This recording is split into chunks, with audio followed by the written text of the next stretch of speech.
Hello there. There we go. Happy Tuesday, beautiful people. Happy Tuesday. Why is my face so shiny? I don't know why is your face so shiny. It didn't start shining until you stood in front of the camera. You good. It ain't shining. All right. Well, clearly with me opening up is Mr. Isaiah. This is Pamela. They know Isaiah. Me. And they know you too. Happy Tuesday, beautiful people. It is July 11th, 2023, day 73. I'm getting to that. I'm getting to that. You know the process by now. Can I say it? Can you say it? A book name. Yeah, wait a minute. When we get to it, I'll point to you.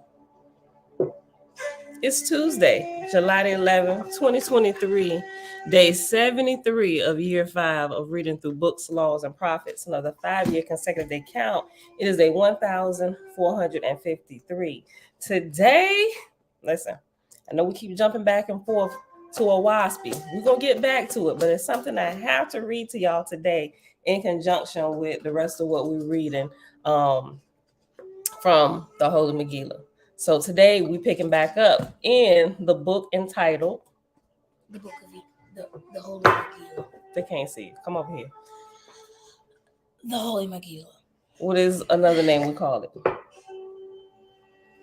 The SecretNazariteScroll. What? We pick it back up in the Holy God Spell, which is the 3rd section of this book, chapter 28.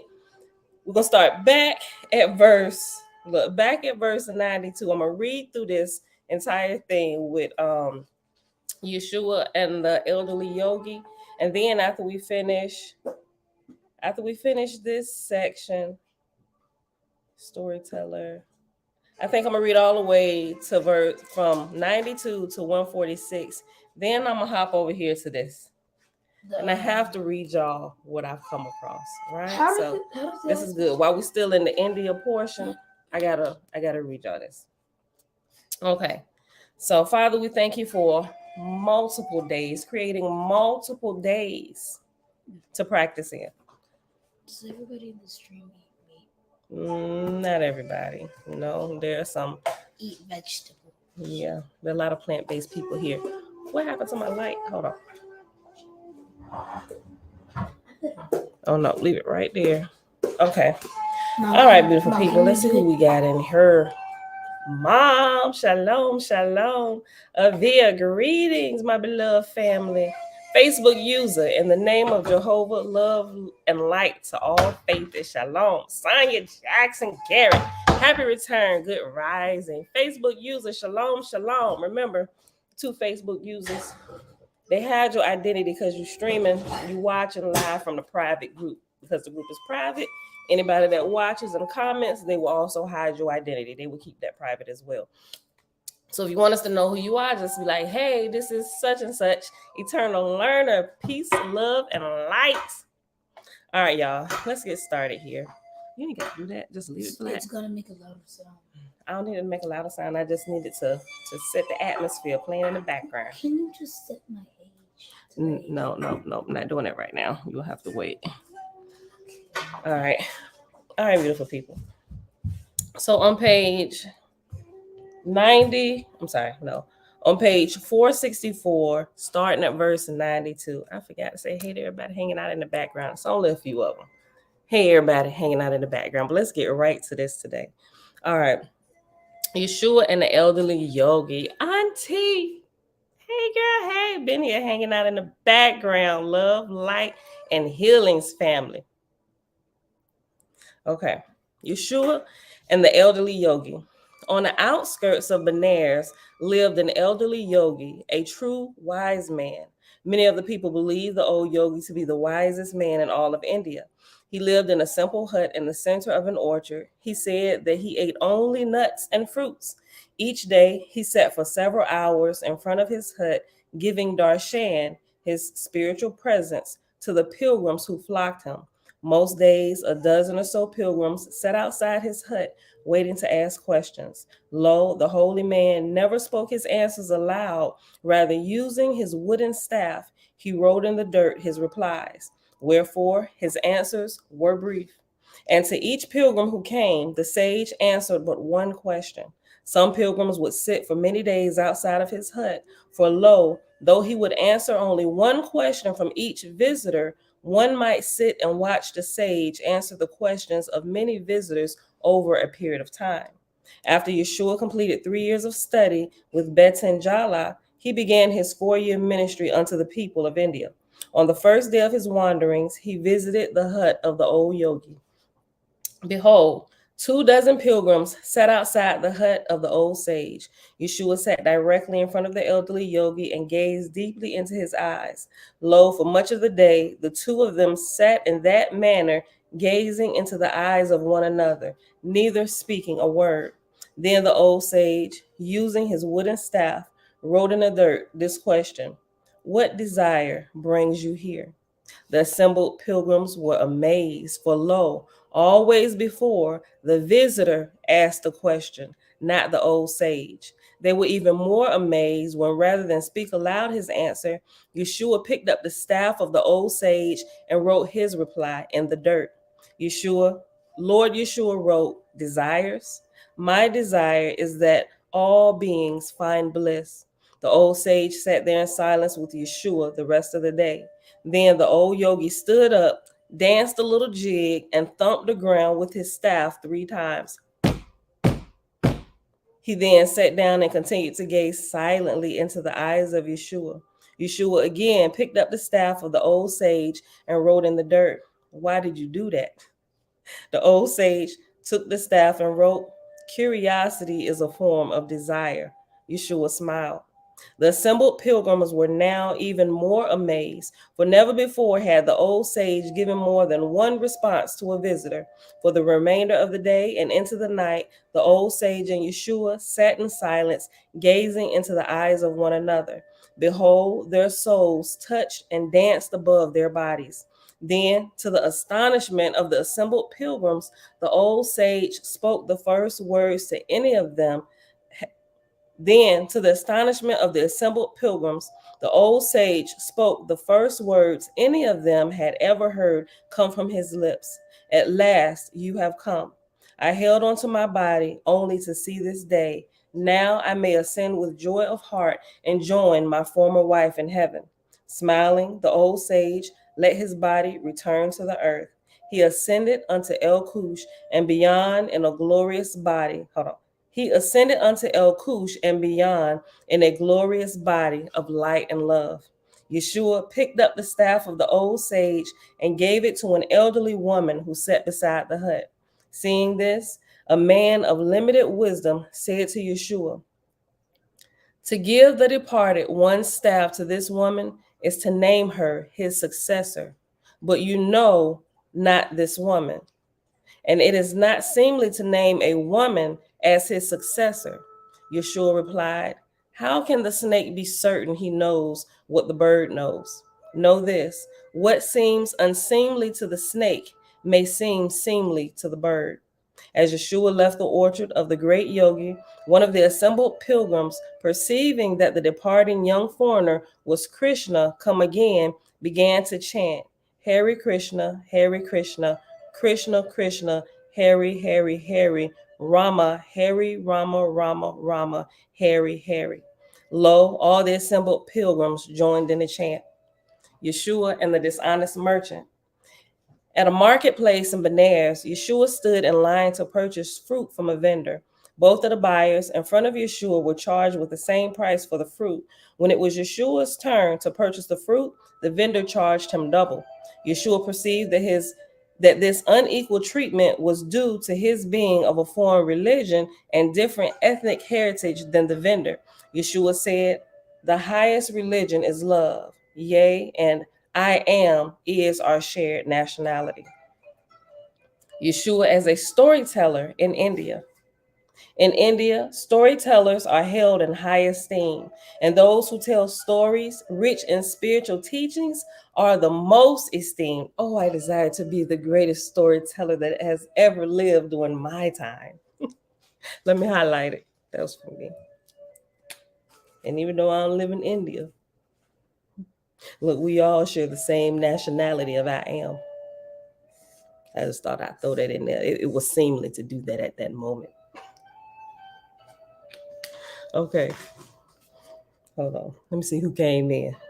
We got another Facebook user in the house. Good day. That might be my cousin Nikki. Grand Rising is seen.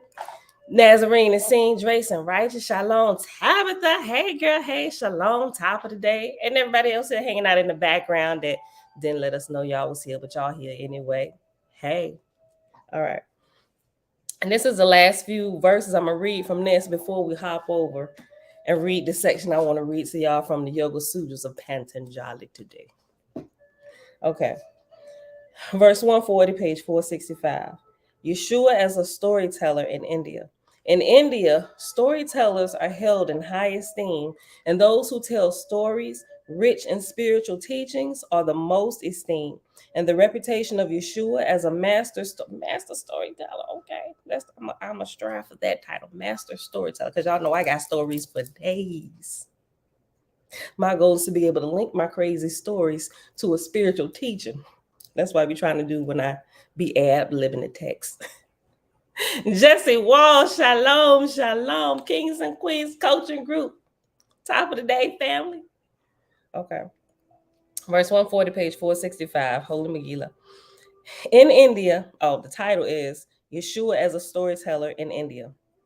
In India, storytellers are held in high esteem, and those who tell stories rich in spiritual teachings are the most esteemed. And the reputation of Yahshua as a master storyteller spread from village to village. Here follows some of his most beloved stories.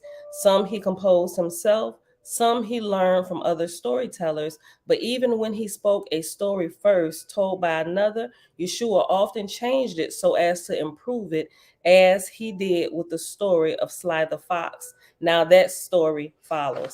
Maybe I should read. Oof, that's a long story. Let me see. Let me read this story because I got to read the story. I didn't realize. I'm going to read the story, then we're going to hop over here. Okay. Two storytellers. Verse 147. Yahshua stood beneath a tree, watching as a renowned storyteller entertained a crowd of children. Noticing that Yahshua was watching him, the storyteller pointed to him and said to the crowd of onlookers, "Behold, a young pilgrim from a foreign land. I will tell a story to these children, then he will tell one." The renowned storyteller then told the following story. There was once a fox named Sly. He was very cunning, which means he was clever. He was so clever that in a single day he gained all the pumpkins that Ernest, a hard-working squirrel, had labored all summer to grow. And this is the story of how that very clever fox, Sly, outwitted the farmer squirrel, Ernest. Ernest the squirrel was a hard-working farmer squirrel. In the spring, he planted pumpkin seeds. Then he watered the seeds all summer so that in the fall, he would have a great harvest. For only if a farmer worked hard with his pumpkin patch, planting, watering, and weeding, will the pumpkins grow ready to be harvested in the fall. Then the pumpkin meat is made sweet with spices and eaten, and the pumpkin seeds provide food all winter long. Ernest loved to eat pumpkins, and so did his wife and children. Ernest worked hard so his wife and children would have plenty to eat. And because Ernest was very compassionate, at harvest time, each fall, he shared some of his pumpkin seeds with the poor.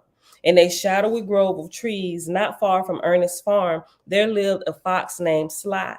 He was very cunning, which means he was very clever. From his hiding place, Sly watched Ernest work all spring and summer to grow the pumpkins. And now that the pumpkins were ripe to pick, Sly said to himself, "Now that Ernest the squirrel has done all the work, I will steal the pumpkins. That way, he does all the work, but I get the harvest." Sly the fox laughed. Sly the fox spent the day thinking up a plan to steal the pumpkins. He thought, "I do not want to carry all those pumpkins myself, for that would be too much work. Therefore, I would trick that dumb elephant, the one named Big Boy, into carrying the pumpkins for me." I'm going to keep reading so I don't waste time because I got to get to this. I'm going to hold my story and read these. Therefore, I would trick that dumb elephant, the one named Big Boy, into carrying the pumpkins for me. Sly went to the field where Big Boy was lazing in the sun and told him, I have a proposition for you. I wish to hire you to help me steal pumpkins from Ernest the squirrel. Here is the plan. You will enter his garden at night while he is sleeping. First, stomp on his dog. First, stomp on his dog so it will be unable to speak. Then steal the pumpkins and bring them to the hole which I live. One by one, roll each pumpkin into my hole. Then I will roll half of the pumpkins back out my den to you. Those pumpkins I roll back out of the hole will be your payment for helping me with this theft. Big Boy, the elephant, was very greedy and very hungry, and so he agreed to the plan. Sly the fox went home to his hole to wait for the pumpkins to be rolled to him by the elephant. Big Boy should have knew something was wrong with his plan when he said, first of all, bring all the money into the hole. Right? Granted, if you running deals for El Chapo, you got to bring him all the money, then he hand you back your cut, right? But I don't know about this Big Boy. You should be paying attention. Big Boy, the elephant, was very greedy and very hungry, and so he agreed to the plan. Sly the fox went home to his hole to wait for the pumpkins to be rolled to him by the elephant. Sly smiled at his own cleverness, for he had no intention of actually sharing the stolen pumpkins with Big Boy the elephant. Instead, Sly secretly planned to keep all the stolen pumpkins for himself. In the middle of the night, Big Boy the elephant stole all 50 pumpkins from the farm of Ernest the squirrel, leaving none for Ernest. It took Big Boy several trips to get all the pumpkins, and as was the plan, he rolled all of the pumpkins into the entrance hole of den of Sly the fox. But when the time came that Sly was supposed to roll half of the pumpkins out of his den to Big Boy, Sly rolled only 3 back out. Speaking untruthfully, Sly said to Big Boy, when you rolled the pumpkins into my den, all but 6 of the pumpkins broke and were ruined. Thus I only owe you 3. For lo, I said I would give you half. And the dumb elephant, Big Boy, believed the lie of Sly the fox. Big Boy left, content with only 3 pumpkins, and Ernest, though he worked so very hard to grow the pumpkins, got none. Yea, Ernest and his family went hungry that winter. Sly the fox was left with 47 pumpkins and a smile on his face.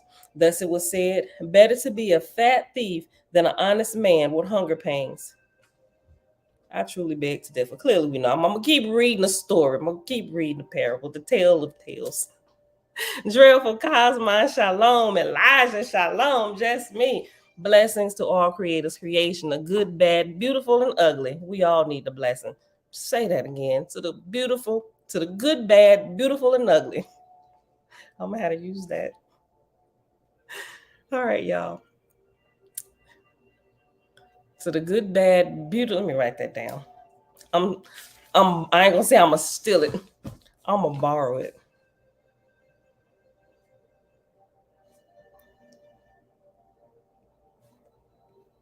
Look, I borrowed somebody else's little saying that I have yet to use. I'm writing it down too. They're just super funny to me. I just gotta find the right time to interject them and add my little funk on it. The good, bad, beautiful, and the ugly. I mean, that just rolls off the tongue really well. Okay, verse 194, page 466, Holy Megillah. Thus it is said, better to be a fat thief than an honest man with hunger pains. Pleased with himself and his story, the renowned storyteller nodded toward Yahshua and said, it is your turn to tell a story to the children. It is your turn to tell a story to the children, young pilgrim. Yahshua told the following story. Lo, the story is similar to the story told by the renowned storyteller, but the differences are significant and should be deeply contemplated. Y'all got y'all pen and notebook, pencil, whatever. Listen. Yahshua said, there once was a fox named Sly. He was called Sly because he was sneaky. He was also very cunning, which means he was clever but ruthless. To be ruthless is to be without compassion or fairness in pursuing your goals. He was so ruthless that he used his cleverness in a bad way and ended up in prison, then was stamped to death by an elephant. Well, you better tell this story the right way. Right? You better give big boy some kind of props. Look, Yahshua said, there was once a fox named Sly. He was called Sly because he was sneaky. He was also very cunning, which means he was clever but ruthless. To be ruthless is to be without compassion or fairness in pursuing your goals. He was so ruthless that he used his cleverness in a bad way and ended up in prison, then was stamped to death by an elephant. For lo, Sly ruthlessly plotted to steal all of the pumpkins from Ernest the squirrel, a hard-working farmer. And this is the story of how that clever but ruthless fox, Sly, reaped the consequences of his stingy deeds. It's all in perception, right? It depends on who's teaching you, who's telling the story, right? You can get people hyped up and ready to go change the world and impact it and bring higher light, or you can hype them up and get them riled up and pissed off, ready to tear down their own house and their own city and their own nation and each other. It depends on who you're listening to. It's all about perception. Listen, I have read that one more time. Verse 198. Yahshua said, there was once a fox named Sly. He was called Sly because he was sneaky.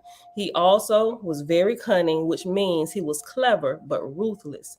To be ruthless is to be without compassion or fairness in pursuing your goals. He was so ruthless that he used his cleverness in a bad way and ended up in prison, then was stamped to death by an elephant.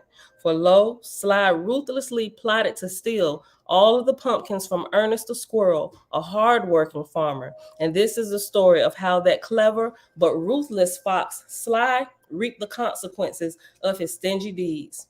Ernest the squirrel was a hard-working farmer squirrel. In the spring, he planted pumpkin seeds. When the pumpkins sprouted, Ernest watered them all summer so that in the fall, he would have a great harvest. Oh my gosh, I just realized I was originally going to stop before we started the two versions of these stories, but I realized now, as I got the inkling just to read these, I realized how this lines up with what I just read. And I did not read ahead in the Holy God spell. This is blowing my mind. Listen. When the pumpkins sprouted, Ernest watered them all summer so that in the fall he would have a great harvest. For only if a farmer works hard with his pumpkin patch, planting, watering, and weeding, will the pumpkins grow ready to be harvested in the fall. Then the pumpkin meat is made sweet with spices and eaten, and the pumpkin... I know. Okay. For only if a farmer works hard with his pumpkin patch, planting, watering, and weeding, will the pumpkins grow ready to be harvested in the fall. Then the pumpkin meat is made sweet with spices and eaten, and the pumpkin seeds provide food all winter long. Ernest loved to eat pumpkins, and so did his wife and children. And Ernest worked hard so his wife and children would have plenty to eat. And because Ernest was so compassionate, at time of harvest, each fall he shared some of his pumpkins with the poor. In a shadowy grove of trees, not far from Ernest's home, there lived a fox named Sly. He was called Sly because he was sneaky. He was also very cunning, which means he was clever but ruthless. To be ruthless is to be without compassion or fairness in pursuing your goals. From his hiding place, Sly watched Ernest work all spring and summer to grow the pumpkins. And now that the pumpkins were ripe to prick, Sly said to himself, now that Ernest the squirrel has done all of the work, I will steal the pumpkins. That way he does all the work, but I get the harvest. Sly the fox laughed. Sly the fox spent the rest of the day thinking up a plan to steal the pumpkins. He thought, I do not want to carry all those pumpkins myself, for that would be too much work. Therefore, I will trick that dumb elephant, the one named Big Boy, into carrying the pumpkins for me. Sly went to the field where Big Boy was lazing in the sun and told him, I have a proposition for you. I wish to hire you help me steal the pumpkins from Ernest the squirrel. Here is the plan. You will enter his garden at night while he is sleeping. First, stomp on his dog so it will be unable to bark. Then steal the pumpkins and bring them to the hole which I live.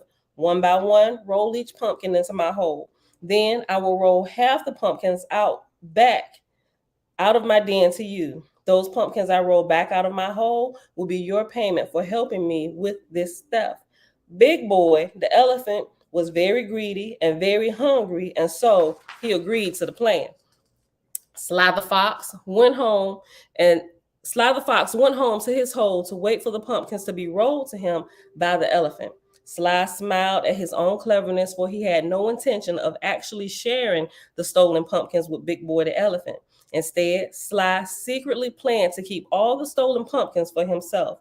In the middle of the night, Big Boy the elephant stole all 50 of the pumpkins from the farm of Ernest the squirrel, leaving none for Ernest. It took Big Boy several trips to get all the pumpkins to get hold on. It took Big Boy several trips to get all the pumpkins, and as was the plan, he rolled all of the pumpkins into the entrance of the hole of the den of Sly the Fox.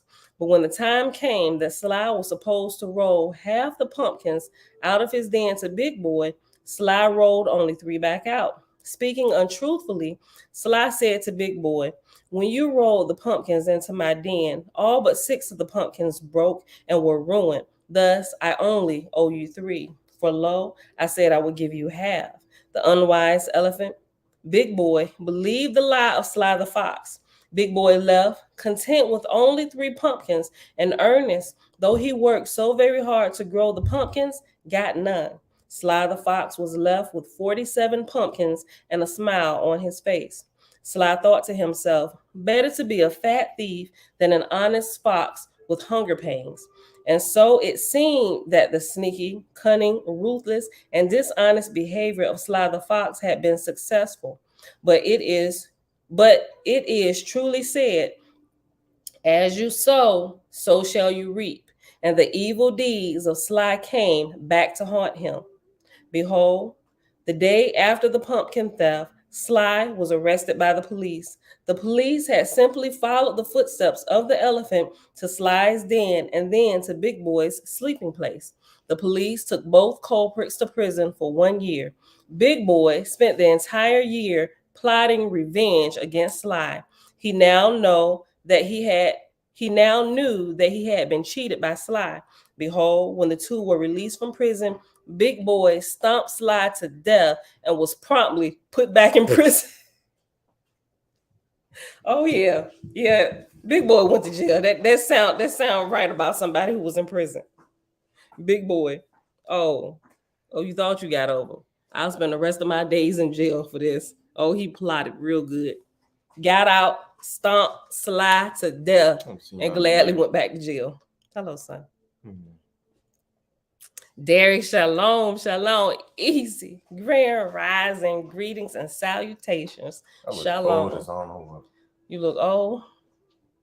You said you look old? No, you don't. You got a baby face. I got a baby face. Mm-hmm. All right. That's almost the end of the story. Then I'm going to read this. The police took both culprits to prison for 1 year. Big Boy spent the entire year plotting revenge against Sly. He now knew that he had been cheated by Sly. Behold, when the two were released from prison, Big Boy stomped Sly to death and was promptly put back in prison. Behold, hold on. No, it's the fact that he stuck somebody out and then killed them off of the stomping. Yeah, no, you gotta see, but you came down here hearing the story half cocked. No, I think if anybody out here, if somebody stomp you to death, that nigga is a menace to society and he gotta be put back where he came from. You need to be put back in them bars. See, first of all, I'm really on the side of Big Boy because Sly tricked him. He said, "Listen, bro, I got this plan." Right, fair game, right? He said, "Listen, bro." Oh, Sly is his name? Sly. Okay, we're talking about a fox and an elephant. Are you about to go in? I already see that story. I already know how that's gonna go. Okay. Because I know you want a time limit. But all right. Thank you for letting me finish, son. All right. Verse 254. Thus it is truly said, if you plant poison ivy, do not expect to harvest apples. With the above words, Yahshua finished his story about Sly the Fox. Lo, an elderly sage who had listened to both versions of the story smiled. The old sage said to another onlooker, contemplate the differences in the two stories. By those differences, the better storyteller is revealed. You can have it. Please eat them. They're no longer tormenting me. What you need to know? Eat that sushi before it go bad. It's veggie sushi. It's cucumber, avocado, carrot, and the rice wrapped in the rice, baby. I'm just saying, if y'all ever get this, it's a California. No, it's a regular vegetable.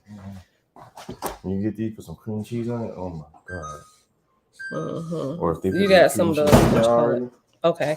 The old sage said to another onlooker, contemplate the differences in the two stories. By those differences, the better storyteller is revealed. Right? Okay, so this is what we're going to pause today. Now let's hop on over here to the Yoga Sutras of Patanjali. Listen. All right, so right at the beginning, right? We're going to go right to it. If y'all got it, y'all got the Audible. It's on Audible. You can also buy the printed copy. I did not see a Kindle version, although I was doing it from my phone and sometimes I can't access it. So it might be in Kindle as well. But if you got it, follow along. Hop right. We're gonna hold on. We're gonna skip over the intro, right? Because I gotta get right to this. We ain't got much time left. Book 1, starting on page 3. I gotta read this. I'm gonna read this first. This first sutra. Okay, so it's gonna go through the definition, right? So forgive me if I sound a little slow trying to pronounce these Indian words, but bear with me. Listen, check this out. Yeah, it did. Don't mess around with Big Boy. Why would you even think to mess around with somebody named Big Boy, right? Okay, page 3. And this is the book I shared with y'all yesterday. And from here, we read a portion yesterday, but I have to read y'all another portion from the very beginning. Okay. 1. Atha Yoga Nusahanam. I probably did that wrong. Atha, A-T-H-A is now. Yoga is yoga. Anusasnam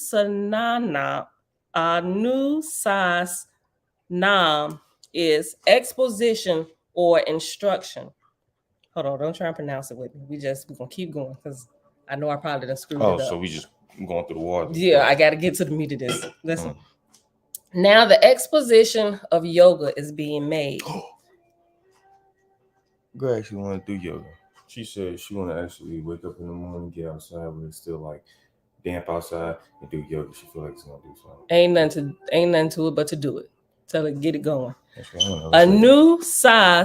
Anusasnam means exposition or instruction because it is not mere philosophy that Patanjali is about to expound, but rather direct instruction on how to practice yoga. Mere philosophy will not satisfy us. We cannot reach the goal by mere words alone. Without practice, nothing can be achieved. Like this all is lining up, even with what I'm teaching my kids and stuff. I remember the very first time I encountered somebody just out of nowhere speaking some wisdom to me was when I was first active duty. And after I got out of boot camp, it was just me and Elijah at the time. Me and James hadn't gotten married, but we had already had our first child. We were traveling back here because I was in Illinois. They stationed me back here. So this was my first flight, and I was transferring back home to my duty station at NOB. Yeah. I thought y'all just moved here like from convenience. I didn't know you were stationed here. No, they stationed me back here. What the fuck, the military, bro? You stationed us away. Yeah, stationed us. No, that was no. Like other people, they was trying to get away from their home, but we had moved away when I was like 14 years old, and this was all our family, right? I wanted to come back, so I was like, I know I ain't got no control of this, but I'm like, Father, if you real, I was still making deals with Creator. If you real, please let them station me back home. That's where I want to go. Little did she know she had her energies right, and she had a good heart, and that's all she needed. Listen, and they stationed me back here. I had no control over that, none, but I got stationed back here. Okay. All right. Without practice, nothing can be achieved. Number 2, yoga's siddha vritti nirodha. Yoga, Y-O-G-A-H, in parentheses is yogas, Y-O-G-A-S equals yoga, is Then it has Citta, Citta, means of the mind stuff, mind field. Vritti, Vrtti, means modifications. Narodaha means restraint. The restraint of the modifications of the mind is yoga stuff. I'm going to read that again. The restraint of the modifications of the mind is yoga. The restraint of the modifications of the mind stuff is yoga. Now I'm about to break this down. In this sutra, Patanjali gives the goal of yoga. For a keen student, this one sutra would be enough because the rest of them only explain this one. If the restraint of the mental modifications is achieved, one has reached the goal of yoga. The entire science of yoga is based on this. Patanjali has given the definition of yoga and at the same time the practice. Quote, if you can control the rising of the mind into ripples, you will experience yoga. End quote. I say it again. Quote, if you can control the rising of the mind into ripples, you will experience yoga. End quote. Now we will discuss the meaning of each word of the sutra. Normally the word yoga is translated as union, but for a union, there should be two things to unite. In this case, what is to unite with what? In this case, what is to unite with what? So here, we take yoga to mean the yogic experience, the extraordinary experience gained by controlling the modifications of the mind is itself called yoga. Citta, Citta, is the sum total of the mind. To have a full picture of what Patanjali means by mind, you should know that within the Citta are different levels. The basic mind is called Anamkara, or the ego, the I feeling. This gives rise to the intellect or discriminative faculty, which is called buddhi. Buddhi. Another stage is called manas, Manas, the desiring part of the mind, which gets attracted to outside things through the senses. For example, say you are quietly sitting, enjoying the solitude when a nice smell comes from the kitchen. The moment the manas records, I quote, I'm getting a fine smell from somewhere, the buddhi discriminates, what is that smell? I think it's cheese. How nice. What kind? Swiss? Yes, it's Swiss cheese. Then once the buddhi decides, yes, it's a nice piece of Swiss cheese like you enjoyed in Switzerland last year. The ahamkara says, oh, it is so. Then I should go have some now. These three things happen at one time. These three things happen one at a time, but so quickly that we seldom distinguish between them. These modifications give rise to the effort to get the cheese. The want was created, and unless you fulfill it by peeping into the kitchen and eating the cheese, your mind won't go back to its original peaceful condition. The want is created, then the effort to fulfill the want, and once you fulfill it, you are back to your original peaceful position. So normally you are in the peaceful state. That is the natural condition of the mind. But these citta vrittis, or the modifications of the mind stuff, disturb that peace. All the differences in the outside world are to, hold on. All the differences in the outside world are the outcome of your mental modifications. For example, this was good. Listen to this. For example, imagine you have not seen your father since your birth, and he returns when you are 10 years old. He knocks at your door. Opening it, you see a strange face. You run to your mama saying, Mama, there's a stranger at the door. Your mama comes and sees her long lost husband. With all joy, she receives him and introduces him as your father. You say, Oh, my daddy. A few minutes before, he was a stranger. Now he has become your daddy. Did he change into your daddy? No, he is the same person. You created the idea of stranger, then changed it to daddy. That is all. I'm like, boom, wait, what? It just clicked in my mind. Like, I'm like, wait a minute. And that gave, because I'm learning how to really control my mind, to be able to control my circumstances, like this, I'm really understanding this. This, as a man thinketh, so is he. Right? Like, I'm really getting into a lot of deeper study on the mind and how it literally truly controls every part of your existence. If you poor, broke, busted, and disgusted, it's because you have envisioned yourself that way, or you have taken steps that led you down that path to be broke, busted, and disgusted. But once you begin to change your life, what happens? You begin to change your perception about who you are, who you were created to be, and what you are worthy of.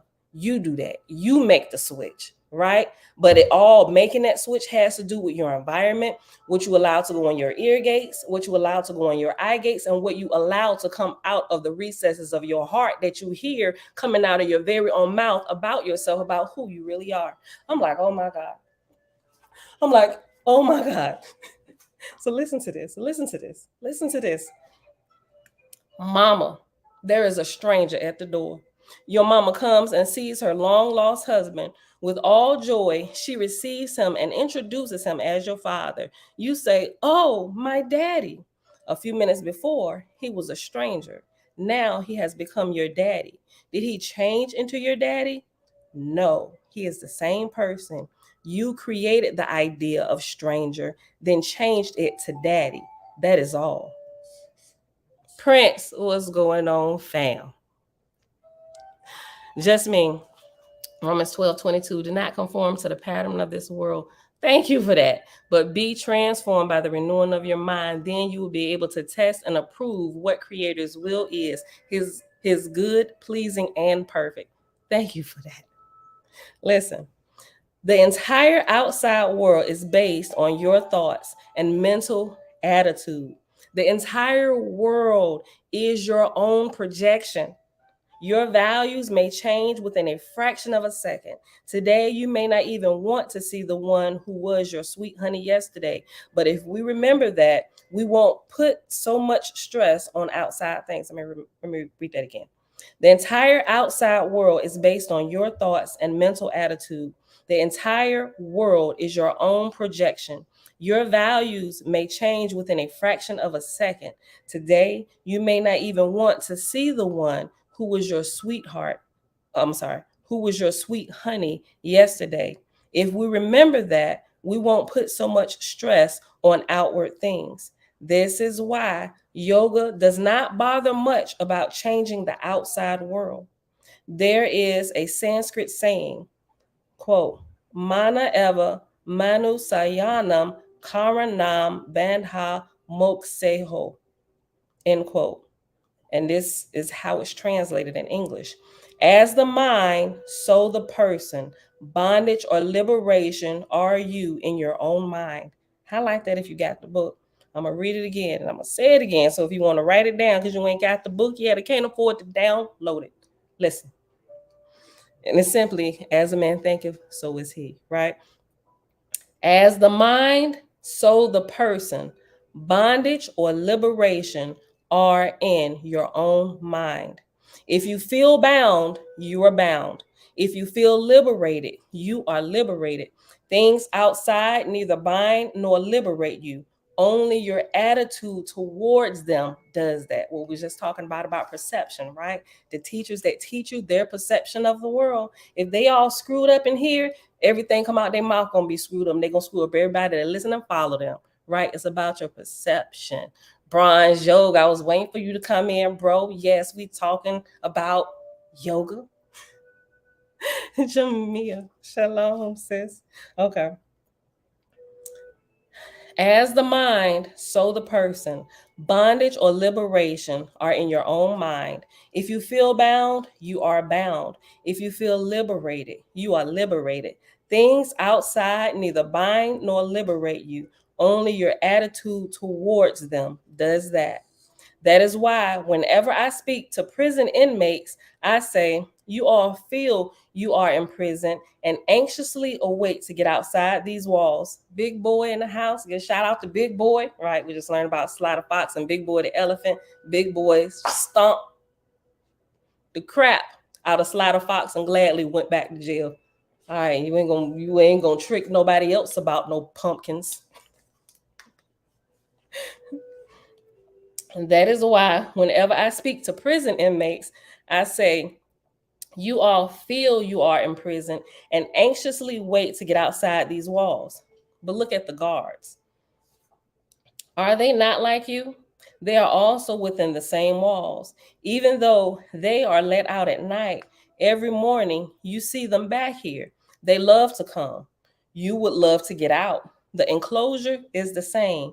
To them, it is not a prison. To you, it is. Why? Is there any change in the walls? No. You feel it is a prison. They feel that it is a place to work and earn. It is the mental attitude. If instead of imprisonment, you think of this as a place for your reformation, where an opportunity has been given to you to change your attitude in life, to reform and purify yourself, you will love to be here until you feel purified. Even if they say, quote, your time is over, you can go, you may say, I'm still not purified. I want to be here for some time more, end quote. In fact, many such prisoners continued to live a yogic life even after they left prison, and they were even thankful for their prison life. That means they took it in the right way. So if you can have control over the thought forms and change them as you want, you are not bound by the outside world. There is nothing wrong with the world. You can make it a heaven or a hell according to your approach. And I would say according to your perception. Right? It's a lot of people like, Jesus, come and get me now. I can't take it here. They doing. I'm like, I used to be like that when I was sitting under the teachings of those who taught that way. Now that I have chosen to liberate myself, in even the midst of all adversity, people calling you cultish and you done fell off the right road and the way, and you're doing witchcraft and all that. No, I'm liberating myself from all of that fear and all of those false accusations, and I'm going to learn how to think for myself. Right? Y'all ain't gonna find me in prison like Big Boy. Right? So if you can have control over the thought forms and change them as you want, you are not bound by the outside world. There is nothing wrong with the world. You can make it a heaven or a hell according to your approach. That is why the entire yoga is based on Citta Vritti Nirodha. Right on time. We literally finishing up last two sentences. This is why the entire yoga is based on Citta Vritti Nirodha. If you control your mind, you have controlled everything. There is nothing in this world to bind you. And that is what we're going to pause today. I'm like, you know what? This couldn't have been a better book to come across and resurface at this time in my life while I'm going through all of this. Yeah. This is so good. All right. So that, y'all, that was pages 3 to 6. The first sutra and the portion on contemplation. There's a whole lot more to this first sutra, right? But I just wanted to read that little portion today. But also here, remember I told y'all that I read about in one of the books where it was talking about yoga is the science of the mind. It is actually in here. This is where I first saw it. That's why I was thinking it was Raja Yoga, but Raja Yoga, even though they're different books, they're almost one and the same, because the Raja Yoga expounds on this. They just changed the name of it. Matter of fact, let me just real quick. I'm gonna read this a little bit of introduction so you can see. Just I ain't gonna read all this introduction, just like the first little 3 paragraphs here on this first page. Introduction. When the word yoga is mentioned, most people immediately think of some physical practices for stretching or stress reduction. This is one aspect of the yogic science, but actually only a very small part and relatively recent in development.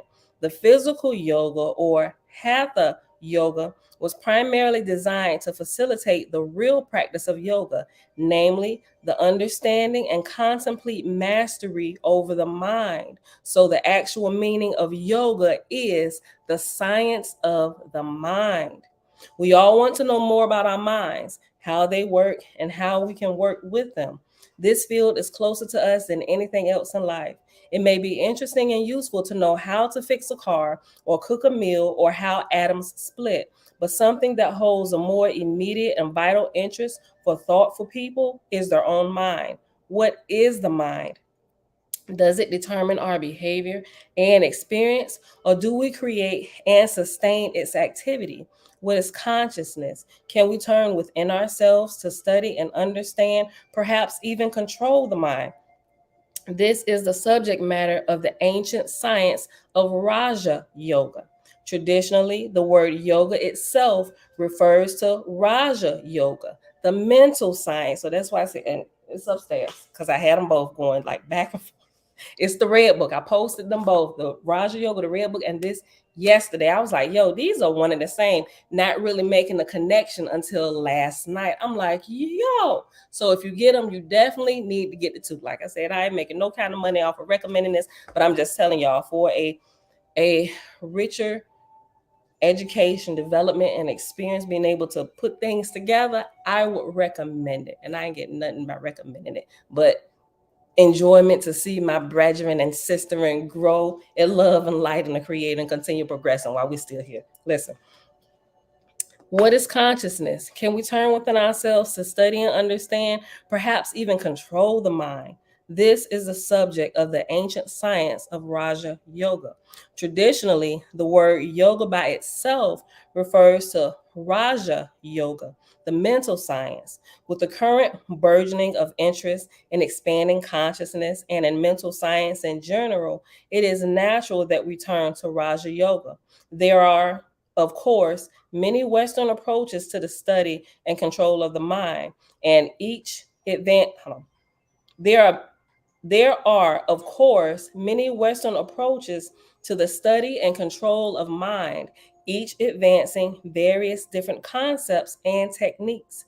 But compared to these, the ancient yogic science is a great grandshire. For thousands of years, the yogis have probed the mysteries of the mind and consciousness, and we may well discover that some of their findings are applicable to our own search as well. The primary text of Raja Yoga is called the Yoga Sutras of Patanjali, sometimes also called Patanjali Yoga Sutras or Yoga Darsana. Sutra literally means thread, each sutra being the barest thread of meaning upon which a teacher might expand by adding his or her own beads of experience for the sake of the students. That's what I be doing by adding my stories. Okay. Look, I was super hyped when I read this last night. Look, these things just kind of naturally develop as you do things in line with the Creator's love and light. Sutra literally means thread, each sutra being the barest thread of meaning upon which a teacher might expand by adding his or her own beads of experience for the sake of the students. There are almost 200 sutras, traditionally divided into 4 sections. The first portion on contemplation, Samadhi Pada, which gives the theory of yoga and a description of the most advanced stages of the practice of samadhi or contemplation. This probably was first given as an inspiration to the student to begin the practices. The second is the portion on practice, Sadhana Pada.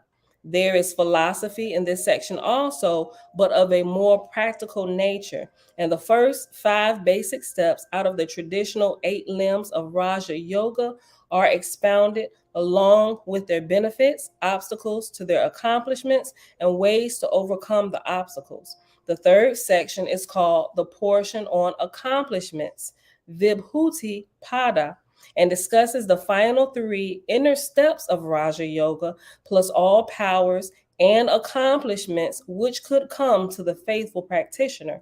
The final section is called the portion on absoluteness, Ka Valyapada and discusses yoga from a more cosmic philosophical viewpoint. It is not known exactly when Sri Patanjali lived, or even if he was a single person rather than several persons using the same title. We clearly know it's multiple people using the title. Some people think it's the actual name. We learn it from Holy Megillah and also in OASP, right? This is a common thread. It is not known exactly when Sri Patanjali lived, or even if he was a single person rather than several persons using the same title. Estimates of the dates of the sutras range from 500 BC to 300 AD. When are you going to be done?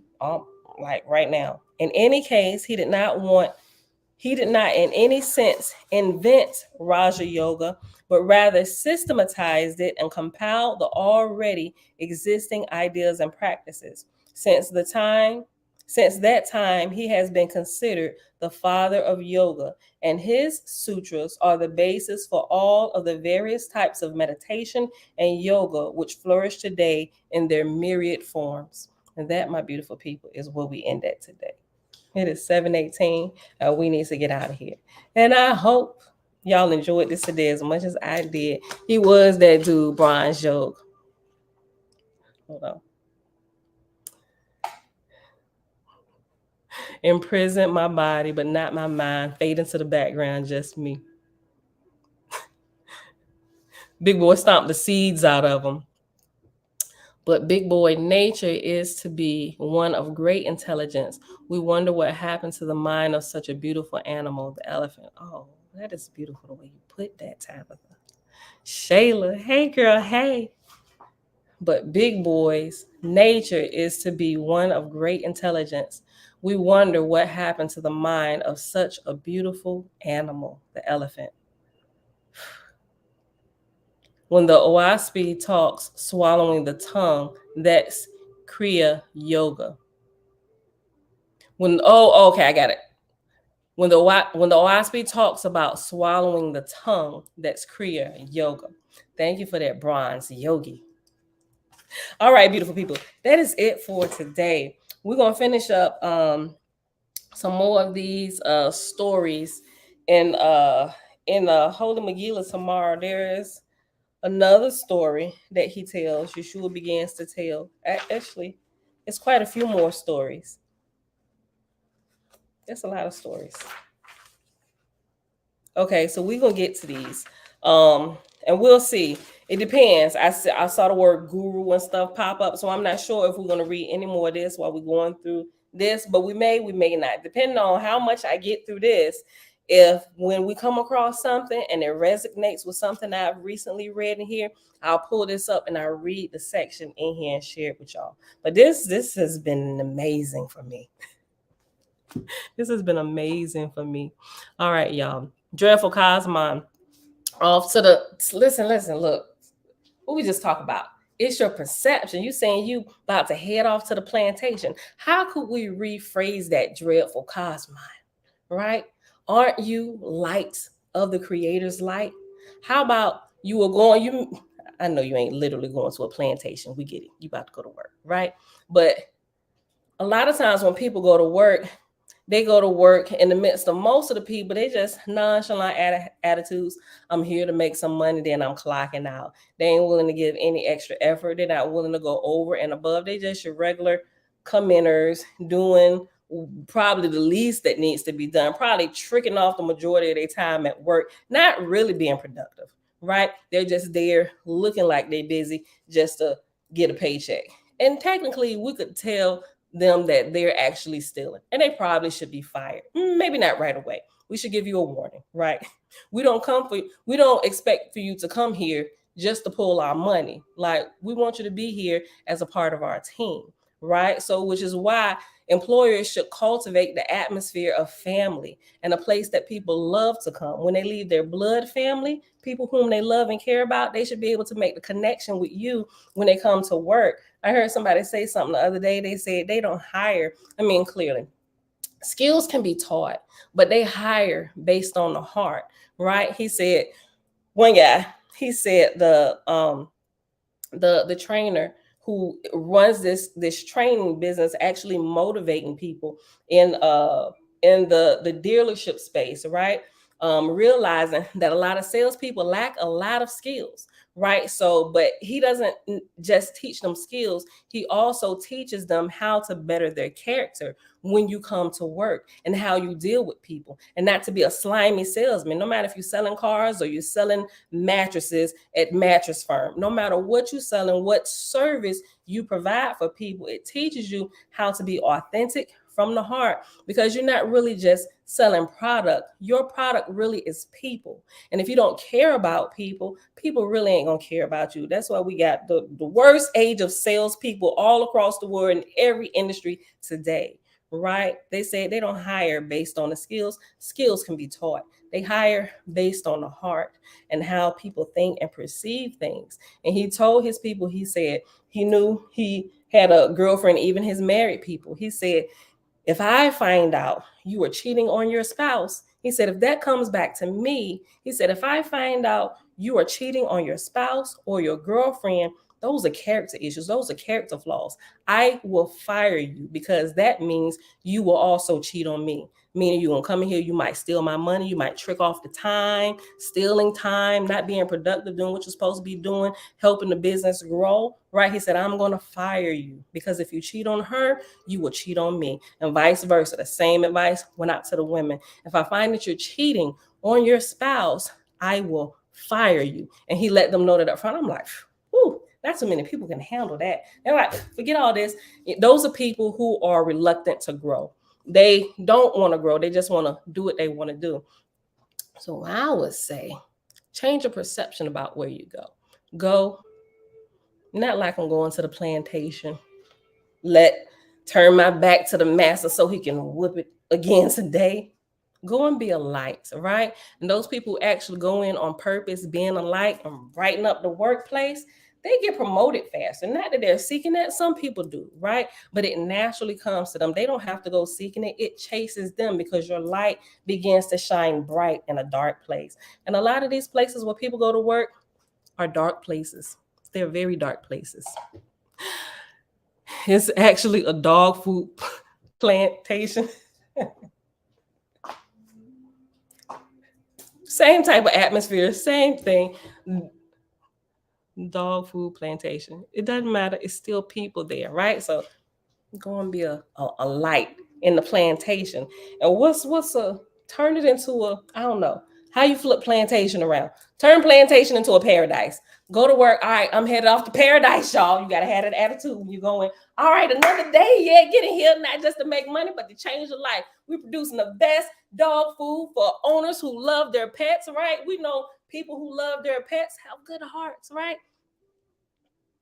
Well, you can't really say that. Sometimes this is kind of iffy sometimes.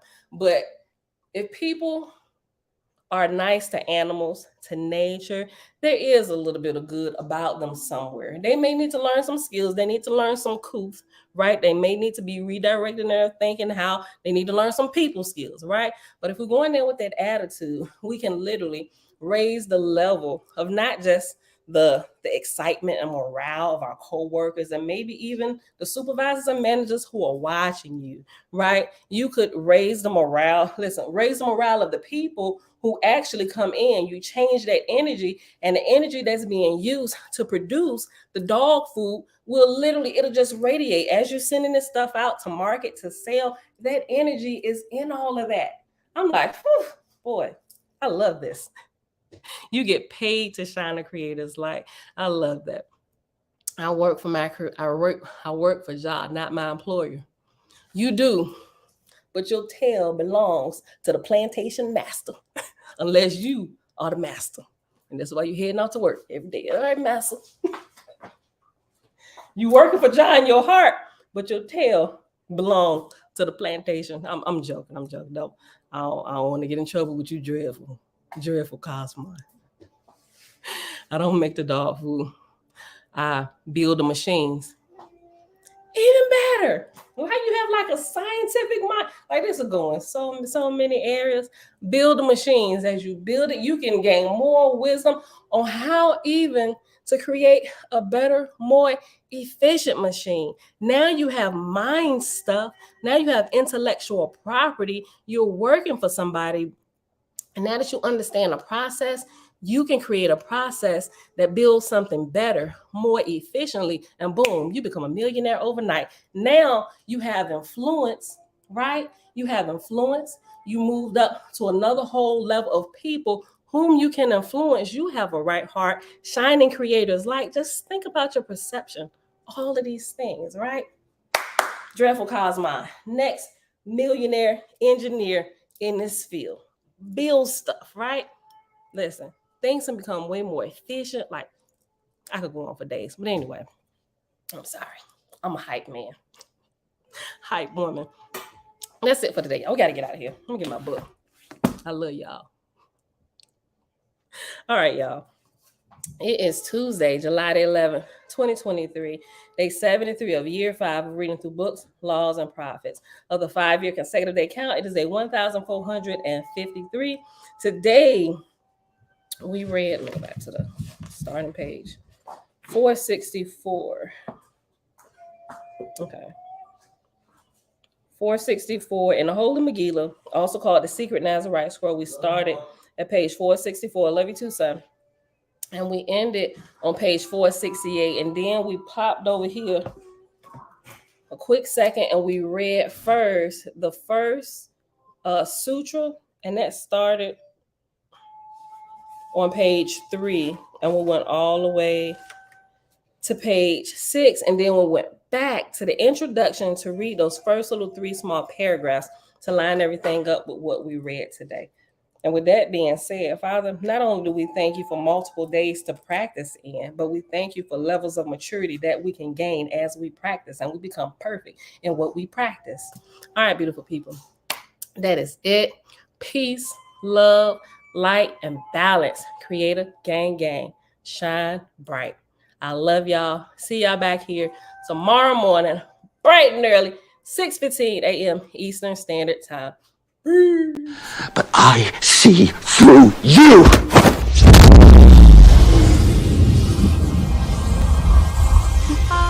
I'm from outer space. I got Milky Way for blood, evolution in my veins. I'm gold. I've been far away. I'm illuminated now, making moves. What did you just do to me? I pushed your astral form out of your physical form. What's in that tea? Psilocybin? LSD? It's just tea. With a little honey. What just happened? For a moment, you entered the astral dimension. What? A place where the soul exists apart from the body. Why are you doing this to me? To show you just how much you don't know. Open your eyes. Been dreaming about flying for a long time. I had a vision from the birds, they want a coastline. What's happening? This isn't real, this isn't real, this isn't real, this is... Dreaming about flying for a long time. I had a vision from the birds, they want a coastline. His heart rate is getting dangerously high.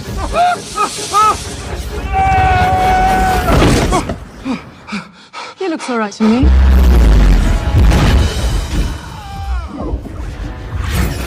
You think that this universe is all there is? I don't need gravity, I need What mysteries lie beyond the reach of your senses? Existence, mind and matter meet. Thoughts shape reality. I don't need gravity, I just need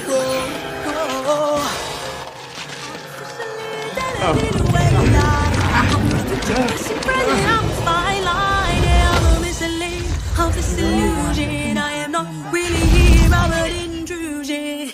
I don't swim or sink, I just float. Some benevolent and life-giving, filled with malice and hunger. Dark places where powers older than time and waiting.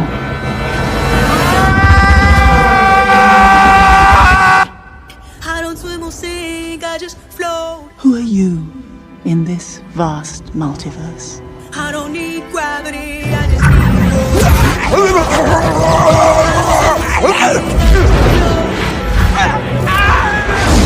I don't need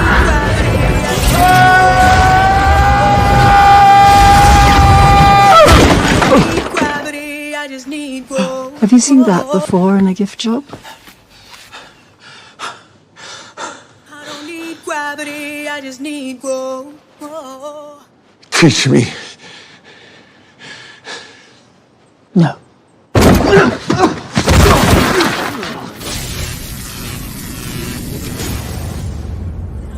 It's an earthquake rumble.